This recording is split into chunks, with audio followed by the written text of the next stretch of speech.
రాష్ట్రంలో పరిశ్రమల అభివృద్ధికి ప్రపంచ స్థాయి సౌకర్యాలు వాతావరణం కల్పించడమే ప్రభుత్వం విధానమని మంత్రి నారా లోకేష్ అన్నారు. దేశంలోని తొలిసారి 1,00,000 మంది ఉద్యోగులు ఒకే చోట పనిచేసే పరిశ్రమ ఏర్పాటుకు కృషి చేస్తున్నామన్నారు. వ్యాపార వ్యవస్థాపకుల సంస్థ ఈవో రాష్ట్రంలో తన 21వ చాప్టర్ను లోకేష్ చేతుల మీదుగా ప్రారంభించింది.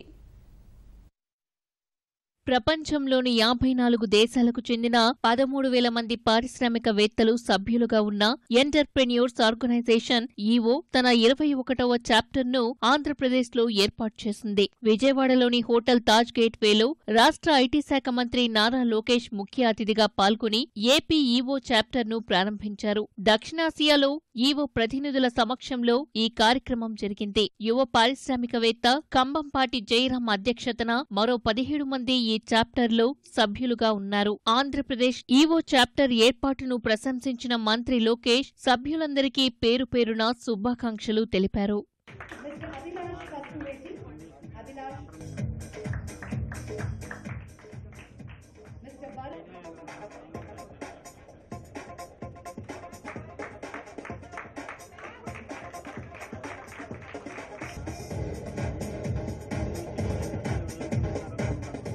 రాష్ట్రం $1 ట్రిలియన్ ఆర్థిక వ్యవస్థగా రూపొందాలంటే 16% వృద్ధి సాధించాల్సి ఉండగా ఇప్పటికే 12% వృద్ధి సాధించామని లోకేష్ వివరించారు. ఎలక్ట్రానిక్స్ తయారీలో ఫాక్స్కాన్, సెల్కాన్, కార్బన్, డిక్సన్ ఇప్పటికే రాగా త్వరలో రిలయన్స్ రాబోతుందని చెప్పారు. అధునాతన సాంకేతికతలకు సంబంధించి పరిశోధన, అభివృద్ధిపై హెచ్సిఎల్ సంస్థ భారీగా పెట్టుబడులు పెట్టనుందన్నారు. We are very lucky to have a serial entrepreneur, and his name is Chandrababu Naidu. His first startup is called Cyberabad, and I think we can safely say it is a successful startup. It's doing very well.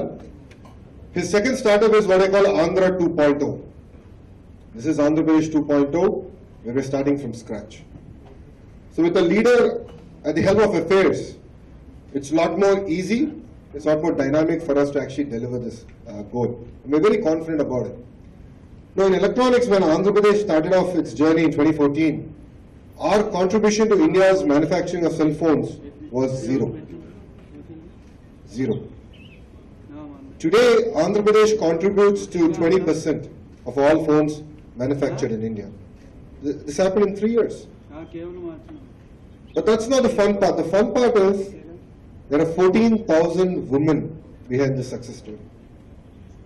14,000 women are working in 3 shifts in a place called Foxconn, in a city I call Sri City. And now, for us 20,000 people working in a factory is no longer fun. We said, why can't we do the first 100,000 factory, 100,000 people working in a factory in India? It should be in Andhra Pradesh. వ్యాపార వ్యవస్థాపకుల సంస్థ EO తరపున వచ్చే 2 ఏళ్లలో 8,000 మంది నిపుణులను సభ్యులుగా చేర్చుకోవాలని లక్ష్యంగా పెట్టుకున్నామని సంస్థ ప్రతినిధులు తెలిపారు. వ్యూహాత్మక అభివృద్ధిలో ప్రభుత్వాలతో కలిసి ప్రణాళికాబద్ధంగా పనిచేస్తామన్నారు. ఒక్కసారి ఈ ఆర్గనైజేషన్లో జాయిన్ అయిన తర్వాత we get connection to another 1,200 people across the industry experts. So ఇప్పుడు ఆంధ్రప్రదేశ్లో young entrepreneurs across the state ఉన్నారు. వైజాగ్లో ఉన్నారు, రాజమండ్రిలో ఉన్నారు, కాకినాడలో ఉన్నారు, విజయవాడలో ఉన్నారు. కానీ వీళ్ళందరినీ దగ్గరికి తీసుకుని వచ్చి ఒక ప్లాట్ఫామ్ లేదు.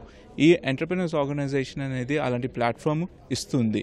We will bring across all the young entrepreneurs in this organisation and help them to grow in their own businesses by connecting them to the 1,200 industry experts. Industry experts ante you name a industry. It might be textile, education, manufacturing, ferroalloys, aqua, agriculture. Name a industry, we can get you the connection and వాళ్ళు guide చేస్తారు. ఇది ఎలా చేస్తే business improve అవుతుంది, దీనివల్ల మీకు growth ఉంటుంది, benefits ఉంటుంది అనే వాల్యూ సజెషన్ ఈ ఎంటర్‌ప్రెన్యూర్స్ ఆర్గనైజేషన్ ఇస్తుంది. Entrepreneur organisation at large is for building your enterprise, building your self as an individual. And మనకి ఇష్యూస్ ఏమన్నా ఉన్నా బిజినెస్లో కానీ డిఫరెంట్ ఆస్పెక్ట్స్లో కానీ ఆటల్లో నుంచి మనకి ఎలా ఈజీగా how to handle them, come out of them and build your company and handle everything and create more employment అనడానికి మెంటర్స్ 100 మంది అండి, రకరకాల ఫీల్డ్స్ నుంచి. సో మనకి ఇన్నాళ్ల వరకు ఎలా చూస్తాం, మన తల్లిదండ్రుల్లో చూసుకుంటాం గురువుల్ని, వాళ్ళు చేసిన దాని నుంచి నేర్చుకుంటాం, లేకపోతే మనకు తెలిసిన వాళ్ళ ద్వారా చూసుకుంటాం. ఇక్కడ the field, it opens up to so many people that, ఇవాళ కూర్చొని ఉన్న వాళ్ళే ఉన్నారు. ఒకరు ఆయుర్వేదిక్ బ్యాక్గ్రౌండ్ నుంచి ఉన్నారు, ఒకళ్ళేమో జ్యువెలరీ ఇండస్ట్రీ నుంచి ఉన్నారు. సో వేరే రకంగా నేను వీళ్ళని కలిసి ఉండకపోవచ్చు కూడా.